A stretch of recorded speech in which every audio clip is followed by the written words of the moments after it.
कलयुग के राजा राहु हुए महाबलवान। प्रिय दर्शकों, नवग्रहों में सर्वाधिक बलवान ग्रह जो सूर्य से भी अधिक बली हैं, जिनकी क्षमता सर्वाधिक है, क्रूर ग्रह राहु जो आकस्मिकता के कारक हैं, क्षण भर में स्थितियों का परिवर्तन कर सकते हैं। रंक से राजा, राजा से रंक बनाने में इनको क्षण मात्र लगता है। ये निकेन प्रकार स्थितियों पर नियंत्रण, स्थितियों से बाहर निकलने का गुण जो होता है वो राहु देते हैं। बुद्धि को कुशाग्र करके कूटनीतिक भाव प्रबल करने का कार्यकत्व तो राहु के पास है। रातों रात करोड़पति अरबपति बनाने का कार्यकत्व तो राहु के पास है।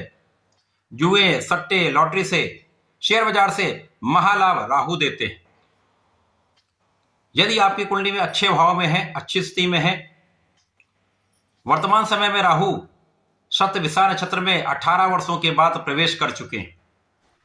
अब राहु जो 18 वर्षों के पश्चात स्वनक्षत्र शतभिषा नक्षत्र में प्रवेश करके महाबलवान हो चुके हैं। यदि आपके अच्छे भाव में गोचर कर रहे हैं तो निश्चित रूप से ये आपकी स्थितियों में परिवर्तन करके जीवन को बदल देने वाले हैं। महाधन लाभ, सुख, ऐश्वर्य, वैभव, भूमि, भवन, वाहन का लाभ देने वाले हैं। परंतु यदि कहीं पर ये नकारात्मक है, निर्बल है, तो ये आकस्मिक घटनाओं को देना आरंभ कर देते हैं। समस्याएं आरंभ हो जाती हैं, अवरोध आरंभ हो जाते हैं, संकट बढ़ जाते हैं। तो राहु का जो प्रभाव है अत्यंत विशेष है। संपूर्ण रूप से महाबलवान स्थिति राहु की बन रही, जो समस्त राशियों को प्रभावित भी करेंगे, कुछ विशेष परिवर्तन कराएंगे।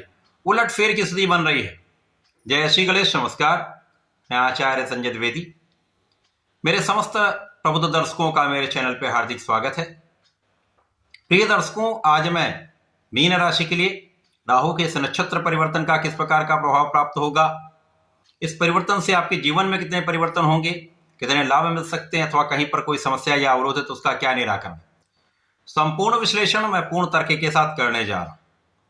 प्रिय दर्शकों, इस राशि फल को आप अपने लग्न तथा राशि दोनों के अनुसार देख सकते हैं। मीन राशि गुरुदेव बृहस्पति की राशि है, जहां पर राहु का गोचर 12वें भाव में चल रहा है।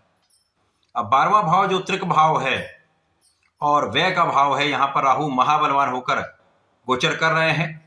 और ये गुरुदेव की दृष्टि के प्रभाव में होने के कारण बहुत कुछ नियंत्रित रहेंगे, क्योंकि राहु छाया ग्रह, जिस ग्रह की राशि में होंगे, जिस भाव में होंगे तथा जिन ग्रहों के प्रभाव में होंगे, उनके गुणों को ये अडॉप्ट कर लेते हैं, उनके गुणों को ये अपने में आत्मसात करके उसी के अनुसार फलों की प्राप्ति कराते हैं। अब मीन राशि गुरुदेव बृहस्पति की राशि, इसलिए कहीं ना कहीं इससे यहां पर जो स्थिति बन रही वो नियंत्रण में होगी। यद्यपि 12वां भाव निर्बलता का भाव है, कष्टकारी भाव है, यहां पर राहु आपके लिए व्यय बढ़ाने वाले। राहु यहां पर आपके लिए कानूनी समस्याएं उत्पन्न कर सकते हैं। मीन राशि के वे जातक जो भूमि, भवन, वाहन से संबंधित कार्यों में है, इंफ्रास्ट्रक्चर में है, राजनीति में है, सामाजिक कार्यों से संबंधित किसी विभाग में है, जनता से संबंधित कार्यों में है, उनके लिए यहां पर कुछ समस्या हो सकती है। कहीं से कुछ कानूनी समस्याओं में उलझने का योग बन रहा है। यदि आप शासन प्रशासन में हैं, प्रशासनिक सेवाओं में हैं, सरकारी सेवाओं में हैं, तो यहां पर आपको अपने कार्य क्षेत्र पर विशेष रूप से ध्यान देना होगा। किसी भी प्रकार के विवाद में पड़ने से बचें, अन्याय से बचें, क्योंकि राहु नकारात्मक ग्रह है। यदि आप कहीं अन्याय करें तो राहु प्रोवोक करेंगे, आपको और उन स्थितियों में डालेंगे जिनसे आप इन समस्याओं में निश्चित रूप से फंस सकें। क्योंकि कानूनी समस्याओं का योग बन रहा है, तो यहां पर आपको बहुत सजग, बहुत सावधान रहना होगा। जरा सी भी लापरवाही कष्ट का कारण बन सकती है। इस समय बिना कारण से व्यय बढ़ सकते हैं। यदि आप लोन कराना चाह रहे हैं तो यहां पर आपका लोन हो सकता है, परंतु बहुत सोच विचार कर लोन लें, कहीं पर धोखे की भी संभावना होती है। यहां पर किसी मित्र के कारण, किसी ऐसे रिश्तेदार के कारण आप समस्याओं में फंस सकते हैं, विवाद में फंस सकते हैं। तो इनसे बचाव करना आपके लिए अत्यंत आवश्यक है। तो विवादों से दूर रहें, यही सर्वोत्तम उपाय है। कुछ शारीरिक समस्याओं में, कुछ रोगों में आपका व्यय हो सकता है, कुछ व्यय आपके ऋण को चुकाने में हो सकता है, ये तो अच्छा है। कुछ आपके यात्राओं में आपका व्यय हो सकता है, अनावश्यक यात्राएं हो सकती हैं, बिना कारण आपको कष्ट हो सकता है, बिना कारण आपको तनाव हो सकता है, शारीरिक, मानसिक तथा आर्थिक व्यय यहां पर हो रहा है। राहु यहां पर कहीं ना कहीं से आपको सुख सुविधाओं का लाभ तो कराएंगे, भूमि भवन वाहन का सुख देंगे, सुख साधन जब बढ़ेंगे तो वो आपके लिए अच्छा है, परंतु यदि भूमि भवन का क्रय कर रहे हैं तो बहुत सोच विचार कर, कागज देख के ही क्रय करें, कहीं ना कहीं यहां पर कोई समस्या हो सकती है। अथवा जब तक राहु यहां पर आपके 12वें भाव में है और बहुत आवश्यकता नहीं तो इन परचेज से बचें।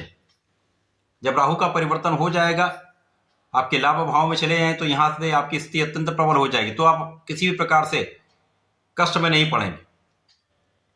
राहु का प्रभाव आपको रोगों से कहीं ना कहीं समस्याग्रस्त कर रहा है।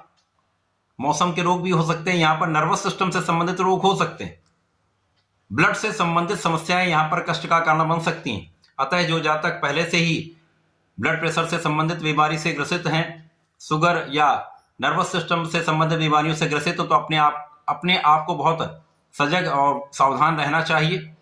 अपने खाने पीने पर नियंत्रण रखना चाहिए, भोजन शैली में परिवर्तन करना चाहिए तथा फिटनेस पे ध्यान देना चाहिए, योगा प्राणायाम करना चाहिए। इस समय अचानक ही कोई ना कोई शारीरिक कष्ट आपको परेशान कर सकता है, परंतु इस समय में यदि आप आध्यात्मिक रहेंगे, आप धर्म के मार्ग पर चलेंगे, अपने इष्ट का ध्यान करते रहें तो समस्याएं कम भी होंगी। राहु यदि कहीं पर आपको फंसाते हैं तो निकलने का मार्ग भी देते हैं, यदि आप स्थितियों को समझ जाते हैं, क्योंकि राहु का जो प्रभाव है वो मन मस्तिष्क पर होता है। ये एक भ्रम बना देते हैं, एक संदेह उत्पन्न कर देते हैं। यदि आप इन संदेह में, इस भ्रम में नहीं पड़ते हैं, अपने बुद्धि बल का उपयोग करते हैं, तो इन स्थितियों से आप पार पाते हुए एक अच्छा लाभ ले पाते हैं। क्योंकि गुरु का प्रभाव है, गुरु की राशि है, तो यहां पर आपके अंदर धैर्य है, ज्ञान तो आपके अंदर है ही, केवल इस ज्ञान को विस्तृत करके आगे बढ़ना है, समस्याओं का निस्तारण करने के लिए अपने बुद्धि बल का उपयोग करना है। तो राहु का परिवर्तन आपके 12वें भाव में बहुत अच्छा प्रभाव नहीं देने वाला है। इस समय में आपको सजग और सावधान रहना ही है, अपने स्वास्थ्य का ध्यान रखना है। तो इस समय में आपको नियमित रूप से भगवान गणपति की आराधना करनी चाहिए, वही ऐसे हैं जो आपको इन समस्याओं से बचा सकते हैं, राहु पर नियंत्रण कर सकते हैं। ओम गंग गणपतये नमः का नियमित रूप से जप करें, कितनी भी बात कर सकते हैं, अनंत रूप से कर सकते हैं, या एक माला कम से कम कर ले। इसी प्रकार से संकट नाशन गणेश स्तोत्रम का पाठ करें तो विशेष लाभकारी होगा। इस समय का आप समुचित उपयोग करके लाभ ले पाए, ऐसा करके इसका उपयोग करें। धन्यवाद, नमस्कार।